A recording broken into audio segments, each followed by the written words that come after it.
সুপ্রিয় দর্শক মণ্ডলী, সালামু আলাইকুম। আপনারা জানেন, সাম্প্রতিক সময়ে ফেনী ও নোয়াখালীতে ধর্ম ব্যবসায়ী কওমি উগ্রবাদী একটি গোষ্ঠী পাগল হয়ে হিজবুত তৌহিদের বিরুদ্ধে মাঠে নেমেছে। তারা হিজবুত তৌহিদের বিরুদ্ধে মিথ্যা হ্যান্ডবিল প্রচার করছে। মসজিদের মিম্বারে দাঁড়িয়ে তারা ডাহা মিথ্যা কথা বলে মুসল্লিদেরকে উত্তেজিত করছে। সভা সমাবেশ, ওয়াজের মাঠ, সব জায়গায় তারা হিজবুত তৌহিদের বিরুদ্ধে এমন সব বানোয়াট কথা বলছে যেগুলো শোনার পর স্বাভাবিকভাবেই মুসল্লিরা হিজবুত তৌহিদের ব্যাপারে ক্ষিপ্ত হয়ে উঠবে।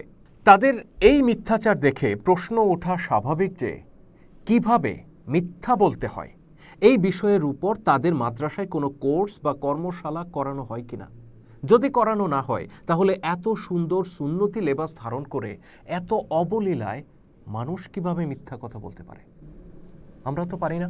দেখেন, গতকাল তাদের একটা গ্রুপ ফেনীর ডিসি মহোদয় এবং এসপি মহোদয় বরাবর হিজবুত তৌহিদের বিরুদ্ধে একটা স্মারকলিপি দিয়েছে। আমরা সেই স্মারকলিপির কপি সংগ্রহ করেছি। দেখেন, আমার হাতে কাগজটা আছে, আমি দেখাচ্ছি। এই কাগজটা পড়ার পর আমরা আশ্চর্য না হয়ে পারলাম না। ডিসি এসপির মতো দায়িত্বশীল ব্যক্তি, সচেতন শিক্ষিত ব্যক্তি, তাদের হাতে তারা একটা স্মারকলিপি দিয়েছে। সেই স্মারকলিপিতে তারা এমন কিছু কথা লিখেছে যেগুলো পড়লে আপনার আমার মতো সাধারণ মানুষও বুঝবে এগুলো মিথ্যে কথা। কি লিখেছে তারা? আমি একটা উদাহরণ দিচ্ছি, দেখেন। স্মারকলিপি যেটা তারা জমা দিয়েছে, আমি স্ক্রিন শেয়ার করব, স্ক্রিনশট দেখাবো। ওদের কপি, ওইটা থেকে আমি স্ক্রিনশট দেখাবো, যেন আপনারা এই দাবিটা কেউ যেন না করতে পারে যে আমরা তাদের নামে মিথ্যা কথা বলছি। তারা সেখানে লিখেছে, দেশের বিভিন্ন স্থানে তাদের অর্থাৎ হিজবুত তৌহিদের কার্যক্রমের প্রতি লক্ষ্য করে আমরা আশঙ্কা করছি তারা নিজেদের নাক কেটে পরের যাত্রা ভঙ্গ করার মতো কোনো পথও বেছে নিতে পারে। অতীতে দেখেন কথাটা আরেকবার লক্ষ্য করেন, তারা নিজেদের নাক কেটে পরের যাত্রা ভঙ্গ করার মতো কোনো পথও বেছে নিতে পারে। দেখেন, সুন্দর উপমা দিচ্ছে। এটা কি? নিজের নাক কেটে পরের যাত্রা ভঙ্গ করা, অর্থাৎ নিজের ক্ষতি করে অন্যের উপর চাপায় দেওয়া, এরকম কিছু একটা হিজবুত তৌহিদ করতে পারে বলে তারা একটা আশঙ্কা করছে। আর কি লিখেছে পরে? যে অতীতে আমরা দেখেছি তারা অর্থাৎ হিজবুত তৌহিদ পরিকল্পিতভাবে নিজেদের অনুসারীদের বাড়ি ঘরে নিজেরা হামলা বা ভাঙচুর করে ইস্যু তৈরি করে যেসব মুসল্লি তাদের বিষয়ে কাজ করে তাদের নামে মামলা করে দমিয়ে দেওয়ার চেষ্টা করে। কি বোঝাতে চাইলেন ভাই? আপনারা কি বোঝাতে চাইলেন? অতীতে আপনারা বোঝাতে চাইলেন যে অতীতে হিজবুত তৌহিদ নিজের কর্মীদের উপর হামলা করে, পরিকল্পিতভাবে হামলা করে সেই হামলার দায় আপনাদের উপর চাপিয়েছে। এটাই তো দাবি করতে চাচ্ছেন। প্রমাণ দিতে পারবেন? একটা প্রমাণ দিতে পারবেন? মিথ্যাবাদী, প্রতারক, ধর্ম ব্যবসায়ী, আগুনখোর আবু জাহেলের প্রেতাত্মা আপনাদের উপর ভর করেছে। আপনারা নিজেদের আপাদমস্তক সুন্নতি লেবাসে ঢেকে রাখেন, নিজেদেরকে নবী রাসূলের ওয়ারিস দাবি করেন। ওরাসাতুল আম্বিয়া আপনাদেরকে ওরাসাতুল আম্বিয়া গণ। আমি আপনাদেরকে চ্যালেঞ্জ করছি, আমার মতো সাধারণ মানুষ, যদি আপনাদের জন্মের ঠিক থাকে তাহলে আপনারা হিজবুত তৌহিদের বিরুদ্ধে যেই অভিযোগটা এই স্মারকলিপিতে করেছেন এটার প্রমাণ দেন। একটা প্রমাণ দেন। যদি দিতে পারেন, আগামীকাল আমি হিজবুত তৌহিদ ছেড়ে দেব। দায়িত্ব নিয়ে বলছি, আমরা এই সংগঠন বাদ দেব। এটা আমার ওপেন চ্যালেঞ্জ। এবং আমি এটা জানি আপনারা এর প্রমাণ দিতে পারবেন না। আমরা বরং এটা প্রমাণ দিতে পারবো যে আপনারা যারা উগ্রবাদী, আপনাদের দ্বারা গত 2 বছরে কম করে 300 জায়গায় হামলার শিকার হয়েছে হিজবুত তৌহিদ। একটা ঘটনাতেও আমরা পাল্টা কিছু করি নাই বা নিজের হাতে আইন তুলে নেই নাই। নোয়াখালীতে 2016 সালে আপনারা কি করেছেন? ফেনী নোয়াখালীর মানুষ ভুলে গেছে, প্রশাসন ভুলে গেছে। আপনারা হিজবুত তৌহিদের ইমামের বাড়িতে হামলা করে প্রকাশ্য দিবালোকে 2 জন মানুষকে জবাই করে হত্যা করেছেন। আর আজকে সেই আপনারা বলছেন হিজবুত তৌহিদ নিজেরাই নিজেদের অনুসারীদের উপর হামলা করে। মিথ্যাবাদী, সাপের দল। আপনারা 2020 সালের ঘটনা ভুলে গেছেন? উত্তরায় হিজবুত তৌহিদের রজত জয়ন্তী অনুষ্ঠানে আপনারা যেদিন হামলা করলেন, বানচাল করে দেওয়ার জন্য আপনারা জড়ো হলেন, সেদিন উত্তরায় হিজবুত তৌহিদের হাজার হাজার সদস্য অবস্থান করছিল। যদি হিজবুত তৌহিদ সিদ্ধান্ত নিত তারা আপনাদেরকে প্রতিহত করবে, আপনাদের মোকাবেলা করবে, ফেস করবে, 100 লাশ পড়তো আপনাদের সেদিন। কিন্তু না, আমরা সেদিন নিজেদের কোটি কোটি টাকার ক্ষয়ক্ষতি স্বীকার করে নিজেদের অনুষ্ঠান বাতিল করেছি, লেকিন আমরা আইন হাতে তুলে নেইনি। আজ পর্যন্ত হিজবুত তৌহিদের বিরুদ্ধে একটা অপরাধ, একটা সন্ত্রাসী কর্মকাণ্ড, একটা বেআইনি কর্মকাণ্ডের রেকর্ড কেউ দেখাতে পারবে না। কোনো সরকারের নথিতে কোথাও দেখাতে পারবে না কেউ। অথচ আপনাদের বিরুদ্ধে প্রতিদিন বলাৎকার, ধর্ষণ, স্টুডেন্টদের উপর অত্যাচার, এমন মারেন আপনারা বাচ্চাদেরকে, তারা আপনাদের অত্যাচার সহ্য করতে না পেরে গলায় দড়ি দিয়ে মরে। আপনাদের এরকম বর্বরতার সাক্ষী হচ্ছে এই দেশের মানুষ প্রতিদিন। আর আপনারা হিজবুত তৌহিদের বিরুদ্ধে এসব ভোগাস কথাবার্তা বলেন। হ্যাঁ, যাই হোক, আপনাদের এই মিথ্যাচারের ব্যাপারে সিদ্ধান্ত নেওয়ার দায়িত্ব আমরা সাধারণ মানুষের হাতে ছেড়ে দিলাম।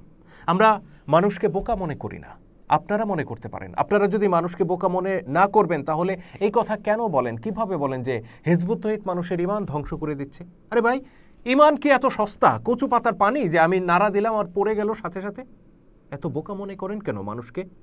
মানুষ এখন অনেক সচেতন, পকেটে কোরআন শরীফ নিয়ে ঘুরে বেড়ায়। মিয়া, মোবাইলে সার্চ দিলে কোনটা সঠিক কোনটা ভুল, ওই যে কোনটা কোরআনে আছে আর আপনাদের মন গড়া ফতোয়া কোনটা, এটা মানুষ এক ক্লিকে এখন পেয়ে যায়। অতএব সিদ্ধান্তটা মানুষই নেই যে আপনারা নায়েবে নবী নাকি নবীর লেবাস ধারণকারী বগ ধার্মিক মিথ্যাবাদী। আমি এখানে প্রশাসনের ভাইদের উদ্দেশ্যে দুটি কথা বলতে চাই। ভাই, যে এই যে দাড়ি টুপি পরিহিত দেখতে অতি দরবেশ, অতি ভদ্র এই মানুষগুলো, এদেরকে এত জামাই আদর করার কিছু নাই তো? এদের চরিত্র সম্পর্কে আপনারা জানেন। তাদেরকে বসাইয়া তারা যে অভিযোগগুলো স্মারকলিপিতে তুলে ধরেছে আমাদের বিরুদ্ধে, একটা একটা করে যাচাই করেন।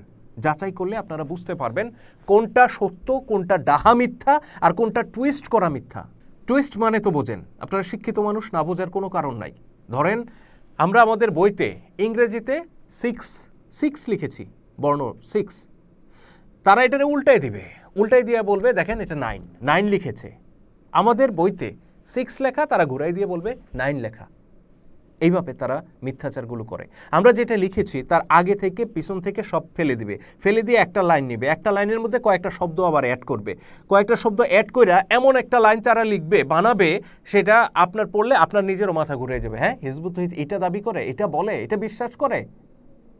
ঠিক এইভাবে একটা কথাকে তারা টুইস্ট করে অন্যদিকে ভিন্ন মিনিং দাঁড় করিয়ে সেটা তাদের হ্যান্ডবিলে লেখে। হ্যান্ডবিলে লেখার পর বলে হিজবুত তৌহিদ এটা বলে। অথচ দেখা যাবে আপনি যদি পুরো বইটা পড়েন কিংবা পুরো পৃষ্ঠাটা পড়েন, বা ওই অধ্যায়টা, যে অধ্যায় বা যে পৃষ্ঠা থেকে এই লেখাটা আনছে সেটা যদি আপনি পড়েন, আপনি স্পষ্টত বুঝবেন হিজবুত তৌহিদ এটা বলে নাই, এটা বোঝায় নাই। বরং এখান থেকে কাটছাট করে নিয়ে সেখানে কিছু ঢুকায়ে কিছু বাদ দিয়ে তারা বিকৃতভাবে লেখাটাকে তুলে ধরছে।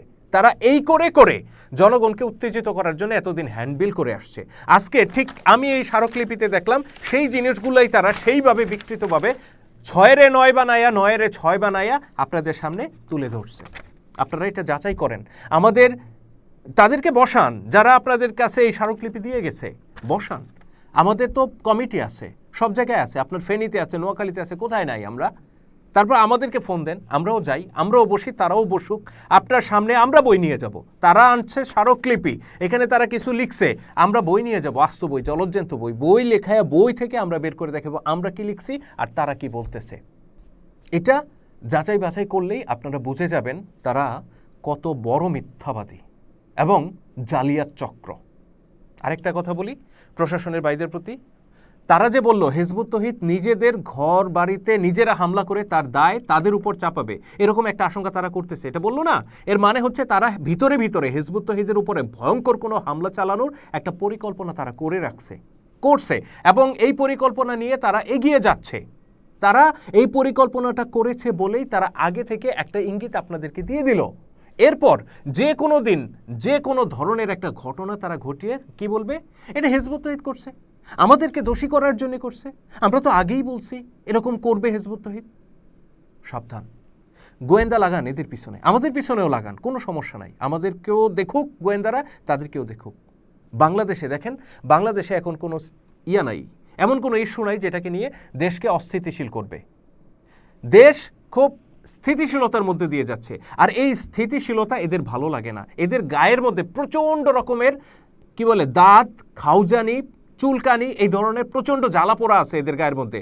দেশে যখন কোনো অস্থিতিশীলতা থাকে না, এমন কোনো ইস্যু থাকে না যে ইস্যু নিয়ে মাঠ গরম করা যায়, ওয়াজের মঞ্চ কাঁপানো যায়, এগুলা যখন থাকে না তখন তাদের ভালোই লাগে না, তাদের ইস্যু লাগে, চুলকানির খাউজানির ইস্যু লাগে।